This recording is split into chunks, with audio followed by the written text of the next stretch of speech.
in the second verse cleared it up. The same, the same. He let you know that both of them is the same. Mm-hmm. Whether it's the guy that you saying behind it or whether it's just a thought. They both are the same. Okay, go Well, ahead. I thought it was when I read it at first, I thought it was a language, like a saying of a language, like But the same. yeah, Yeah, that means he. saying, a saying. Oh, a saying, right? yeah, Right. saying, yeah, Yeah, No, it's basically the same. the word saying Same. basically means he. yeah. That's Okay, basically what that means. It means he was, okay. and so that's basically saying that it's a he, right? Oh, yeah, okay. Yeah. So when you read it, instead of saying the same was in the beginning, you can say he was in the beginning, right? And you read it that way, meaning that Jesus was in the beginning. Now, in verse 3, I need to make a clear point. It says, all things were made by him, and without him was not anything made that was made. So, Terry actually talked about this Sunday morning, about people being so prideful. Right? Remember that? We were talking about that? Being what? Pride, filled with Oh, pride. pride. Right? Okay. And when you think about it, and I'll just use me as an example, there was a point in my life that he used to tell me that my ego was going to kill me, especially when we were on that golf course that one time. I got 3 stitches, right? And I'm sitting there talking about, let's keep them going. Like, your ego's going to kill you, boy. Go to the hospital. I'm like, I ain't going to the hospital. I'm having a good game. Pride is something that God absolutely despises. Now, why? I mean, when you really think about it, why do you think God despises pride as much as He does? You really don't have anything to call yourself being prideful over Why? because you didn't do anything. There you It, go. it all comes from Yeah. Him. Everything, all of our being is from Him. Yeah. So you ain't got So, nothing. in the beginning, all things were made, right? Yeah. Mm-hmm. All things were produced, everything came into existence, everything was finished by who? God. Not Troy Talbot, Mm-hmm. right? I do, because I can barely change a light bulb. So you don't want me making anything. No, not at all. Oh, Lord. I'm sitting there like, what volt is it? I don't think it matters. Okay. Okay. So that's just me. Ask me something about a computer, I can help you with that. Technology, yes, but light bulbs, no.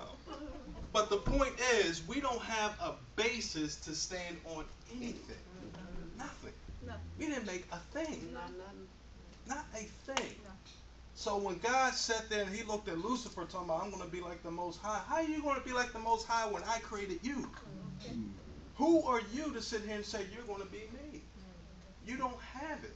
You can't do it. Yeah. You got no tool to And work that's with, why I believe God despises pride. Mm-hmm. Because nothing in the beginning was made by anybody but him. Right? Can I say one thing now? Go ahead. I just want to kind of bring y'all to another thing.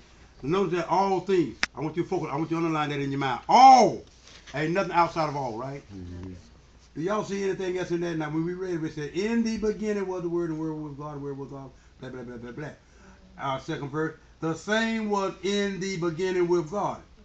Now, the third verse will pick up something over here that might kind of make your hair stand on your head. Anybody see it besides me? All things. Yeah. Listen to what I'm trying to get across so we don't be here all night. God created the beginning. That's what I want you to see. Beginning is a thing. Are y'all following me? So when he created, you see what I'm saying? See, a lot of people see, but yeah, see that George said, I'm glad you got, for you being tell your girl that, because you know what she gonna see? Most people gonna see beginning like something start, like a start, and begin. No, God said behind beginning. Like I'm sitting here and point out begin. So, so they letting you know all. So when you look at, he started you know, not that he was in the beginning. He started it. He started. Okay. Right. Teacher, what does the word? Because I said this once before. I just want to make sure I got the proper. Why I got you up there, the proper definition of the word egotistical. Egotistical? Yeah. that means that you're full of yourself. Yeah, Ego. So is it proper to say that God is very egotistical? I would say so, yes. I would say so too. Yeah, I would. So when you're egotistical, for us that's a bad thing. Oh, he's so Yeah. egotistical. Yeah. But being as though he deserves to be Exactly. egotistical. So if you're egotistical, You try that to be means God. that you're Yeah. standing. Uh-huh. So now the reason why I say that is because when you're battling with God, is Sister Cheryl here? She got on my case last week. But when you're battling with God, it's because that of all his egotistical, it's like, okay, this is just little old me Right. versus big old you. You understand what I'm saying? Now, I don't mean to be egotistical, but why don't you pick on somebody your own size? You understand what I'm saying? Yeah, ain't nobody on his size. Right. So he can't pick on nobody. So, but now you're picking on me because you love me. So what I'm trying to say is when you're in the battle with the Lord, that why not me? I mean that why why are you doing this to me? You're supposed to be doing something else for me, but you're destroying me.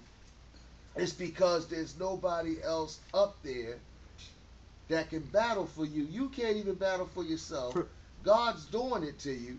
And he's so egotistical, and he can sit and say, But let I'm me tell doing you. it for your good. So let me make And sure. we have to accept that. Let me make sure. Let me put it in context so I can understand before I reply to what you're saying.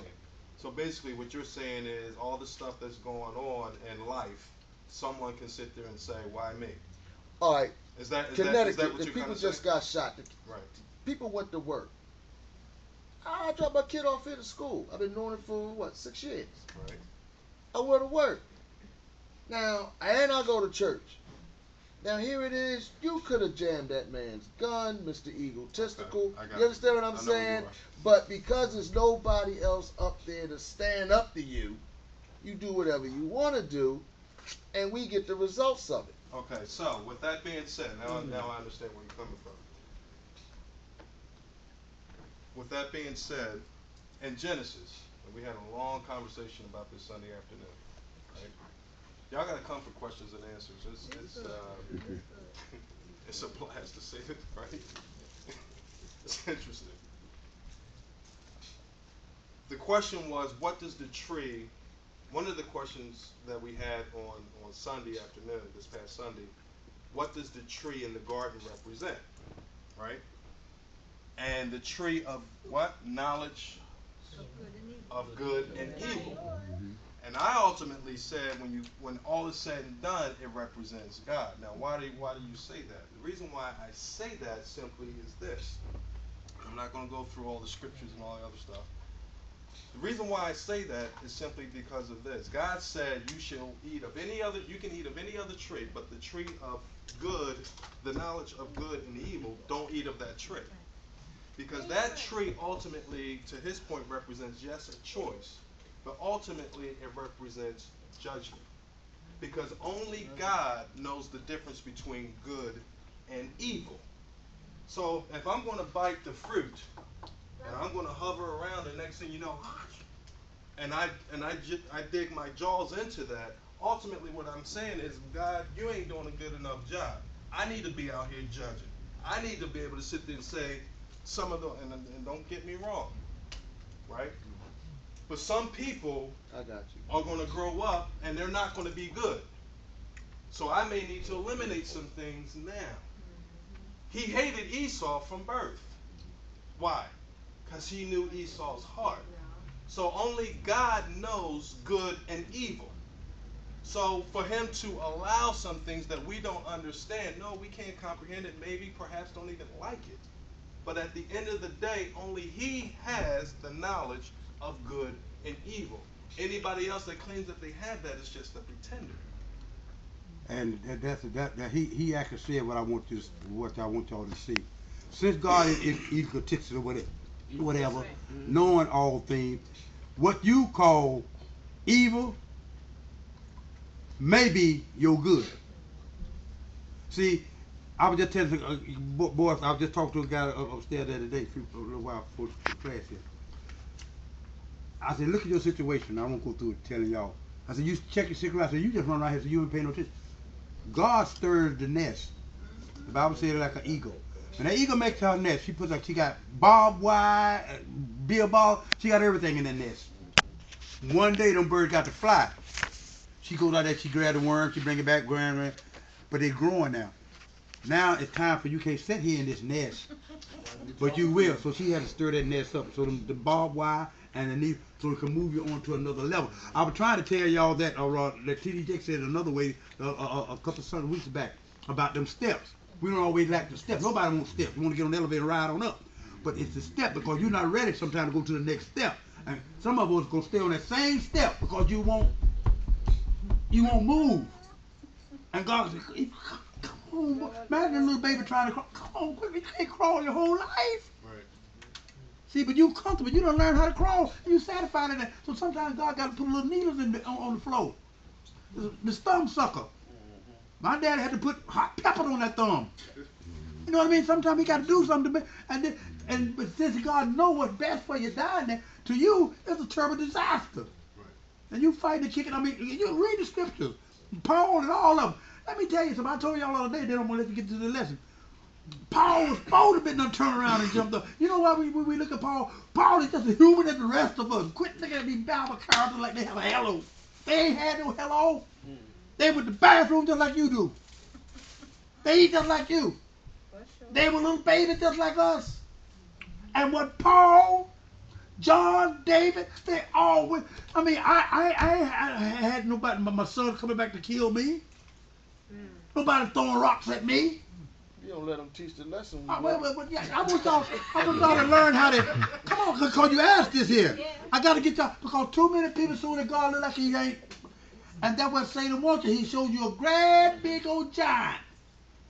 When all it is a little molehill. But we got to quit focusing on that molehill down there, because you make that molehill be a giant. I want you to get off the, sometimes the pity part and say, God, thank you. I mean, you doing something. I don't know what it is, but that's where our faith is. I don't like it.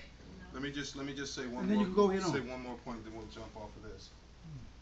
Jonah, right? We all know the story of Jonah. Jonah was as nasty, what's the word, vindictive, and just hated Nineveh to the point where he said, God, you know what? He thumbed his nose up at God and said, I'm not doing it, I'm out. But had it not been for Job's evil spirit, people on that ship, when that storm arose, right, they would have never been saved. So they're sitting there saying, who caused all of this, right? I'm praying to this guy, he ain't answering. I'm praying to this guy, he ain't answering. And at the end of the day, who caused it? Jonah, right? But because of Jonah's disobedience and because of Jonah's hate, somebody else was saved. No kid See, we got don't killed. always know what God thinks. No kid His that- thoughts aren't our thoughts. I'm gonna let you His go with ways this here, aren't our but ways. just stop and think before we just hang God up. I all the news, the Tom Jonas and all them. I don't know 100, 300. I mean, hey, if it's been mine, I've been hurt too.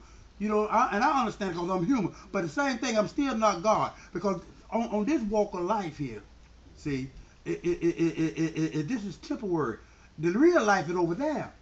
So here, I mean, I'd rather take the little short period of time of the bitterness here than the everlasting bitter over there. So a lot of times the little babies getting killed, maybe some of the parents might start praying now. See, I don't know what God was doing. Now them little children might have left here innocent. Boom, soul saved. All right, hey, listen to me, please. He could have took them 300, how many, I don't know how many it was, but he could have took them and those kids, boom! They up there somewhere shouting, skipping around now, waiting for mom and dad to get on their knees. All right, now, come on, quit blaming. Don't be looking at God. Go ahead, man.